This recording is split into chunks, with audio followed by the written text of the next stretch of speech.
the moment you start entertaining haters, you start reading comments, you're stealing your bandwidth 100%. that you could apply to your loved ones, that you could apply to the thing that you love to do, that you could apply to making your life better. You're stealing from yourself when you pay attention. Like I was talking about, man, clearing that space out. Yeah. And that space allows you to make more room for what's important in your life. Yeah. I gotta be honest, I gotta be right, I gotta be better. And that's when you know that when you're trying to do, it's too hard, life isn't fair, these things in life are not easy for me. You look to your left, you look to your right, and you start to judge yourself off other people. Like if you're a female, well, she's skinny and she doesn't work out as hard as I do, and everything starts to corrupt your mind. You start to look around too much at other people and what they're doing, and that starts to corrupt your own dialogue. What are you doing today? You may not be that person now, but what are you still doing to try to excel in life? And a lot of people now are talking. I hear so much talk. I don't hear a lot of work. Everybody wants the hack. Yeah, everybody wants to hack. There is no hack, man. There's no hack. You have to respect what you've done. Take a second, not live in it, not sit around and say, I'm good. Sit back and say, let me look at the vantage point now that I'm at. That's why you reset the vantage point. Get the tactical advantage. If you get the tactical advantage too quick and start fighting, you gotta take a second to take observation of where I'm at. What have I done? Am I in the right spot? I'm obviously in the right spot right now. Now we can go back to fighting. So that's what we're doing right now. What is the role that suffering plays in that, or the willingness to suffer? It starts to peel all those layers away, all those artificial layers away. If you're willing to suffer and go back in the grind, that internal dialogue you have with yourself when you're in misery and you're uncomfortable, it's a real, scary, unfiltered, no lying dialogue between you and yourself. Let's be real. You either keep feeding your excuses or you make the decision to build that discipline and keep moving forward. You gotta choose one because you can't do both, man. Just gotta be real and heal. It's discipline. Yeah.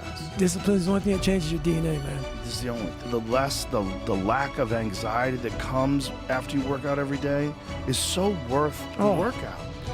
You're so calm. So calm. From that darkness comes realism. From that realism comes gratitude. From gratitude comes perspective. A healthy sense of perspective is an antidote to outrage. It is an antidote to self-pity, despair, and weakness. It's not a cure-all for your mental state when faced with adversity, but it is sure to dull the edges of your worst tendencies toward mental breakdown. No amount of regret can change the past, and no amount of anxiety can change the future. But just a grain of gratitude can change the present moment, man. Cast all your anxieties on God because He cares for you. Right, visualizing is my biggest tool of life.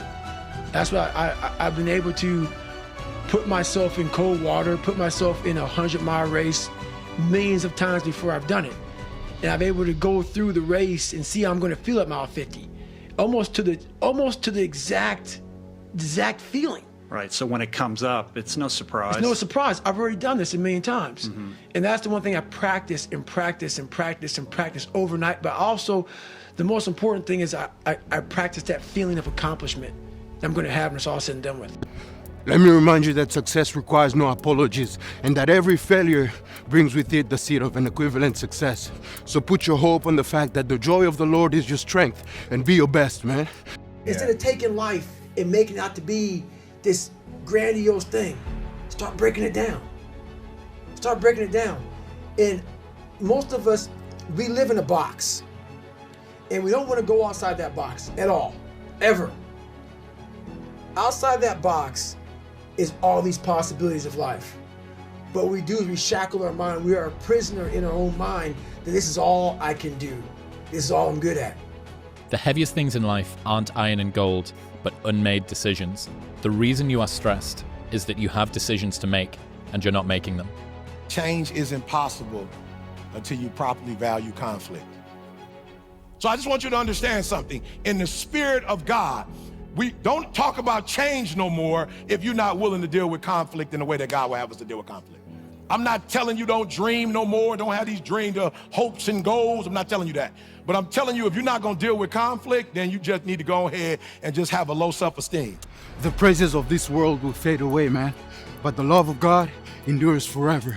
By all means, make sure that God first is pleased with you, and all the rest is just bonus. And we take away the possibilities of you could be this, you could be that, you could be all these things. And I never thought at 300 pounds I could be negative. Wow. So if my mind was shackled, me and you would never meet. There'd be no book. Right. There'd be no book. Right. There'd be nothing. So what people understand is that they live for themselves, not knowing that you have the power within yourself to change millions of lives by facing life, by facing yourself. And through that, I would die never knowing that I had the power to change millions of lives. Romans 12:2. Do not conform to the patterns of this world, but be transformed by the renewing of your mindset. And only then you'll be able to test and prove that God's will is perfect, good, and pleasing for you, man. Some people never do what God knows you're capable of doing because we have choices. My biggest fear in life was to get to heaven and God look at me as I'm being judged, and I was some fat 300-pound guy like I used to be that still sprayed for cockroaches. That's okay. It's what you want to do.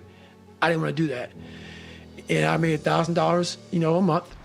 And I got to heaven, and God laid out this chart in front of me, and I'm like, that's not me, man. He goes, that's who you were supposed to be. My biggest fear in life is that one day, if I ever get judged by something, someone, some energy force, that I go up there and I failed the mission. Whatever force up there thought I was supposed to be some badass, and I went up there underachieved. I want that force up there that knows everything to be writing as I'm living. Jeremiah 29:11. For I know the plans I have for you, declares the Lord. Plans to prosper you and not to harm you. Plans to give you hope and a future. So man, this is not the time to be anxious or worried. Cast all your anxieties on God because He cares for you. You better trust and believe that His angels will minister to you. His angels will protect you. And the crown of favor is upon your head. So take courage, have faith, and keep moving, man. Keep moving forward. You will be someone who is never late. You will be someone who takes care of his men, gets to know them, and puts their needs before yours. You will be someone who does not quit in the face of adversity. You will be someone who takes charge and leads when no one else will. You will be detail-oriented, always vigilant. You will be aggressive in your actions, but never lose your cool. You will have a sense of humor because sometimes that is all that can get you through the darkest hours. You will work hard and perform even when no one is watching. You will be creative and think outside the box, even if it gets you in trouble. You are a rebel, but not a mutineer. You are a jack of all trades and master of none. Anything meaningful in life responds to consistency, man. If you're getting inconsistent results, it's because you're inconsistent in your actions. It's called ownership, right? It's called ownership. And if you want to blame other people for the problem, and I say this all the time, if you don't take ownership of the problem's not going to get solved. So if you blame your parents for not having raised you in a disciplined environment, you're not going to solve that problem. You're looking at your parents saying, if you would have done a better job being more disciplined for me, I would be more disciplined now. So that means you can't do anything. The fact of the matter is it's wrong. You actually can do something. And it doesn't matter how your parents raised you and brought you up. You can have the discipline you need to decide to do it. Yeah, we think that the absence of conflict is peace. It's peaceful. Ain't nobody saying nothing. We ain't getting into it, everybody. The absence of conflict is not peace. That's not peace. And that's what you want, though. That's what we worship. As long as we ain't getting into a fight, as long as we ain't arguing, as long as we all see things exactly the same, we good. We not good. We're not. Hey man, you gotta understand that it's not your fault that you're panicking, that you have these anxieties and stress. It's just that the devil and this culture have convinced you that God has never done anything for you, and so He can't do nothing in this situation. But if you know within yourself that God delivered me 2 years ago from death, God delivered me 2 years ago from a struggle, then surely He can deliver me from this new one, man. Nobody can take away that assurance. If God be for me, what devil can be against me? Nobody can take away that assurance, man. Be real and heal. Know that only God heals. From dry bones you can get an even more beautiful life than before. Romans 8:31. Then what shall we say to these things? If God be for us, who can be against us? Forever, O Lord, your word is settled in heaven, and your faithfulness endures to all generation.